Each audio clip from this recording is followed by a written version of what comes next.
First, the second chapter, the linear equations. Second chapter, the linear equations in one variable. Okay. మనం ఈ second చాప్టర్లోకి వెళ్ళే ముందు first what is linear equation.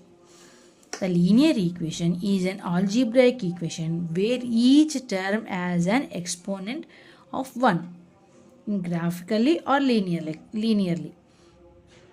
Equation represented in a straight line. మామూలుగా మనం మీకు అర్థమయ్యేలా చెప్తాను చూడండి. ఒక ఈక్వేషన్కి ఎక్స్పోనెంట్ అంటే ఒక వేరియబుల్ యొక్క ఎక్స్పోనెంట్ అనేది 1 ఉండాలి. ఇంకా మీకు 2 అన్నా ఉండొచ్చు, 3 అన్నా ఉండొచ్చు, ఎలాగన్నా ఉండొచ్చు. ఎక్స్పోనెంట్ 1 ఇన్ లీనియర్లీ మినిమం 1 ఉండాలన్నమాట. దాన్ని లీనియర్ అంటారు.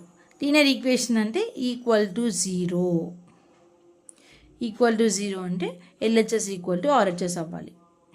ఓకే, దాన్ని లీనియర్ ఈక్వేషన్ అంటారు. The linear equation in one variable అంటే when linear equation in the form of a x plus b is equal to 0 is called linear equation of one variable అంటే ఇక్కడ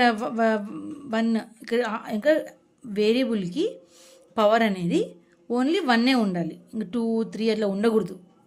only 1 ఉండాలి. ఇప్పుడు 4x for example 4x + 5 దీని యొక్క variable ఏంటి x, దీని యొక్క పవర్ ఎంత 1. సో ఇలా ఉండాలి. So this is a linear equation of the one variable.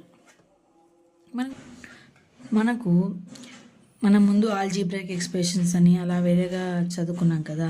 అప్పుడు ఎక్స్ప్రెషన్ అంటే ఏమి, ఈక్వేషన్ అంటే ఏమి డిఫరెన్స్ తెలుసుకుంటే మనం కన్ఫ్యూజన్ అవ్వం ఏది అనేది ఈక్వేషన్ అనేది. Okay, and expression is made up of letters, numbers and operators but has no equal signs. అన్ని ఈక్వల్ సైన్స్ ఉండాలని లేదు ఇందులో. But in equation and an equation has an equal signs, it says that 2 things are equal అని చెప్తున్నాం. Equation ఇది only 2x + 3 ఉంటుంది అంతే expression అంటే. దీనికి మనం దీన్ని సింప్లిఫై చేయగలుగుతాం కానీ మనం సాల్వ్ చేయలేం దీన్ని. అంటే ఇప్పుడు ఎక్స్ వాల్యూ మనం కనుక్కోలేం, ఇంకా సింప్లిఫై చేయగలుగుతాం. మళ్ళీ ఇంకో ఈక్వేషన్ చెప్పగలుగుతాం కానీ ఒక ఎక్స్ వాల్యూ ఇక్కడ కనుక్కోలేం. But in equation we can find x value because of equal to with 5. ఇప్పుడు ఈక్వల్ ఉందనుకో దీన్ని మనం ఈజీగా చేయొచ్చు. ఎలాగా 2x ఇది 5 ఈ +3ని లెఫ్ట్ సైడ్ పంపిస్తే -3 అవుతుంది. అప్పుడు ఏమవుతుంది 5లో 3 పోతే 2 అవుతుంది. అప్పుడు ఎక్స్ వాల్యూ ఎంత అవుతుంది 1 అవుతుంది. ఇలా మనం ఎక్స్ వాల్యూ కనుక్కోగలుగుతాం. ఈ ఎక్స్ప్రెషన్లో మనం ఎక్స్ వాల్యూ కనుక్కోలేం. సో వీ కెన్ మనం సాల్వ్ చేయొచ్చు ఈక్వేషన్లో. ఎక్స్ప్రెషన్లో మనం సాల్వ్ చేయం, ఓన్లీ సింప్లిఫై చేస్తాం.